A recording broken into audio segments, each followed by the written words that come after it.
perspective now, partisan and nonpartisan alike, from CNN political commentator Amanda Carpenter, who served as communications director for Senator Ted Cruz.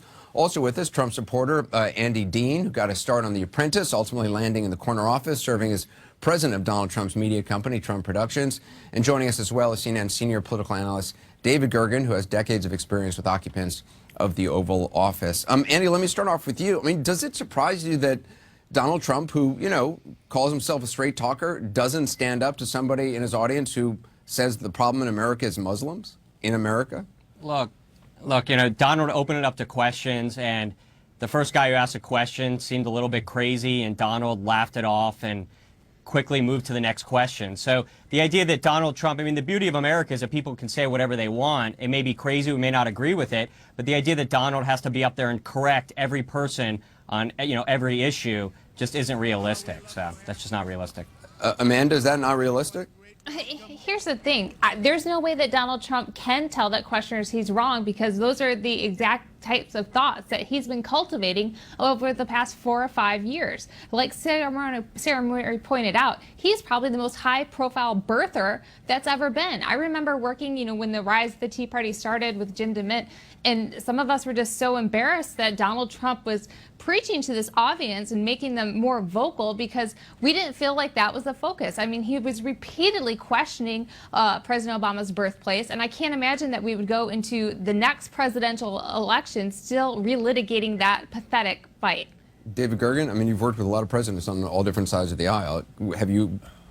Is it the responsibility of a leader to actually say something? It's the responsibility of the leader to push back against prejudice. That question was heavily laden with prejudice. We've had two presidents, President Bush since after 9/11 and President Obama, to his credit, have continually tried to help people understand that Muslims are not a problem in America. There are some who are trying to bring terror. But he should have pushed back on that question. He should have made it very clear that he's proud to have the Muslims in this country. They're great. Many of them are great Americans. And if there are people out there who may want to do us ill, then we'll take care of them. He did not make those distinctions. And Anderson, the presidency of the United States is not only the most powerful position in the world, but it also carries with it a certain moral responsibility toward the health of a society. And if you're going to be a serious candidate for president, you've got to step up to that responsibility. We got to take a quick break. We're going to continue the conversation next. You heard Donald Trump take shot after shot tonight at Carly Fiorina. A lot of people got their first impression of her last night, a pretty big one as well, judging by reactions she's getting. Just ahead answers the questions that voters may have about her roots, her political background, and the kind of business leader she was or wasn't. Been in that system forever. The truth is, Well, we touched on it before the break. A very raw moment at tonight's Donald Trump town hall. He opened it up to questions. Here's the first question he got. Planes. Amen. Okay. We have a problem in this country. It's called Muslims. We know our current president is one. Right. You know he's not even an American. We need this birth question. certificates, man. But anyway, we have training camps growing where they want to kill us. Mm-hmm. That's my question. When can we get rid of We're going to be looking at a lot of different things. And, you know, a lot of people are saying that, and a lot of people are saying that bad things are happening out there. We're going to be looking at that and plenty of other things. Go ahead.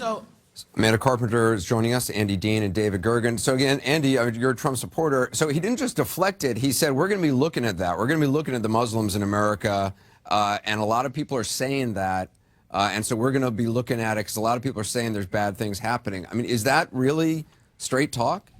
Is that really standing up? That's not accurate at all. What's not accurate? This is a straw man. Well, it's not accurate that he said we're going to be looking at Muslims, like you just said. He just said we're going to be looking at that. What he is said that? we're going to be looking at that, the potential training camps, which you may laugh it off, but there, are potential reports of Muslim radicals. Once again, not Muslims. Andy, I've spent more time overseas than you ever have in your little life. So don't tell me about how would you know what my passport off. reads, Anderson? Okay, how much time have you spent overseas? Plenty of time overseas. Yeah? We can compare passports. Great. How much time have you spent in the Muslim world? Not much in the Muslim world. How many times have you been to Iraq? How many killed. times have you been to Afghanistan? Anderson, what is your point here? You make it seem like Donald Trump hates Muslims. He does not hate Muslims. He's concerned about radical Islam and radical. You laugh it off as if like this I'm is not just laughing like off. I'm actually you appalled. Are, no, I'm appalled. He's not an because Islamophobe. the question is about Muslims in America. So are you saying that Donald Muslims Trump, in America is the problem? No, no one's saying that. That's The a guy in the straw audience man was, and argument. Donald Nobody's Trump on said the he's other going to look side of into it. that. There was a lunatic. Anderson, can I have a moment here? There's a lunatic in the audience, and Donald Trump laughed off the crazy person. Donald Trump does not believe that Barack Obama is a Muslim. But if you look at his Mideast policy and the things that he's doing, like the Iran agreement, it puts all of us in danger. And that is very, very serious. Muslim radicals are a serious problem. Wait a second. Let's go back, Andy, just for a minute, if you would, please. The guy, the so-called lunatic, as you call him, stood up and said, we have a problem in this country. It's called Muslims. He then went into the birther argument that we have a president who is a Muslim. And that's when Donald Trump said, we need this question. Wasn't talking, the questioner hadn't reached the training camps when Trump said, we need this question. And the question, there are two parts of that question. One's birther and the other is, we got a problem in this country called Muslims. And he then went on, after the guy talked about training camps, he then went on and Andy, you can't tell me that you do not wish I the feel guy like you're I'm going supporting insane. would Do you at want least... Anderson, I'll tell you why people don't trust the media. You know, you and David Gergen took one guy who's a lunatic who we all agree know what, is Andy, crazy. let's play it again. And you're micro-analyzing it. Let's You're play it again. Look at Donald laugh in this segment. Let's play it again. Look at Donald laugh. Amen. Okay. We have a problem in this country. It's called Muslims. We know our current president is one. Right. You know he's not even an American. We need this birth question. This is certificates, the man. first question. But anyway, we have training camps growing where they want to kill us. That's my question. When can we get rid of We're it? going to be looking at a lot of different things. And, you know, a lot of people are saying that, and a lot of people are saying that bad things are happening out there. We're going to be looking at that and plenty of other things. Go ahead.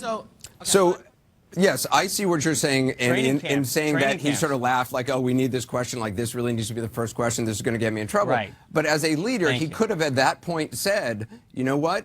Muslims in America are not the problem. There are some Muslims who may be a problem, and we're obviously, you know, need to investigate that, and Could those have. people need to be held responsible. But, you know, by and large, the Muslim population in America is well assimilated and are Americans just like anybody else. And in fact, we're supporting Muslim regimes around the world. We have our soldiers and Marines who have fought and died to help Muslims around the world. These terrorists are killing more Muslims than any other group around. Right. He could have said all of that, and that's kind of, I would think, I'm imagining he wishes he probably said that, don't you?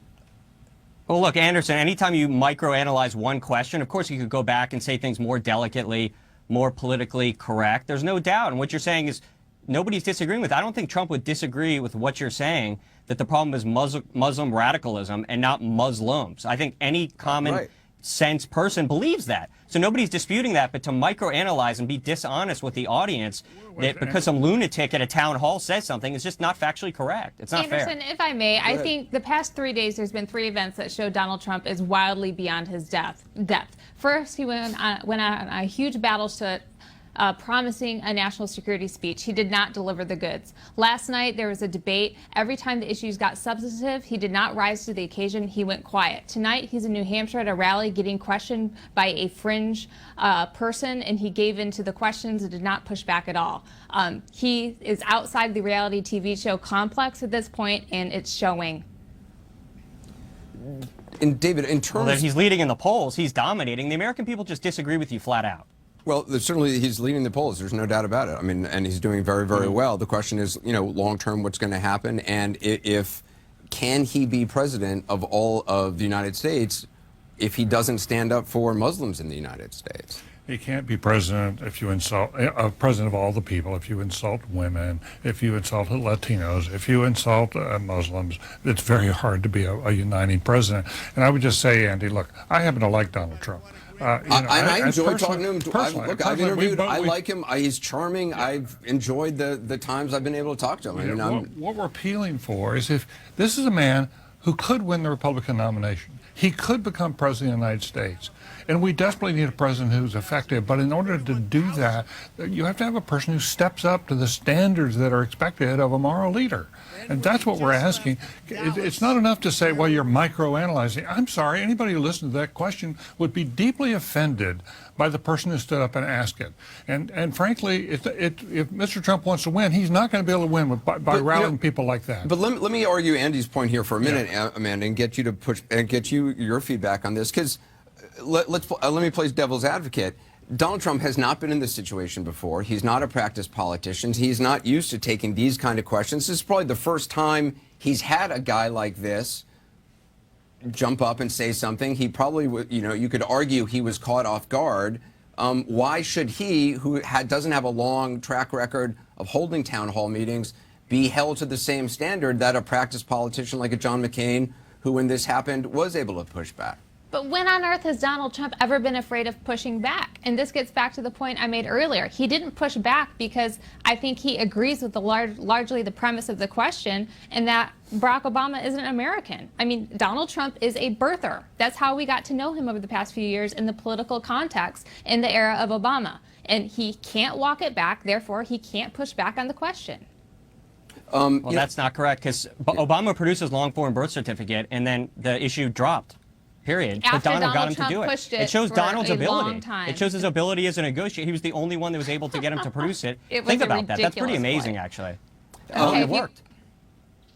Actually, you know, there is this Then John Donald Trump McCain. can talk about that. There is this John McCain moment. Let's just play that from the past, 'cause I think we just pulled that. I can't trust Obama. I have read about him, and he's an Arab. He is not. No. No, ma'am. He's a decent family man, citizen that I just happen to have disagreements with on fundamental issues, and that's what this campaign is all about. He's not. Thank you. I'm guessing that Donald Trump is going to, at some point, whether on Twitter or whatever, come back and just sort of say, not apologize or whatever, but just say, you know what? Muslims are great Americans. I love Muslims, something like that. He'll walk it back. He'll walk it Right. back. I mean, I He think does love Muslims. Right. And also, Andy, I was rude to you, and I shouldn't have been rude to you. And I'm sorry. It's okay. You and I were having. I'm used to it. Don't worry.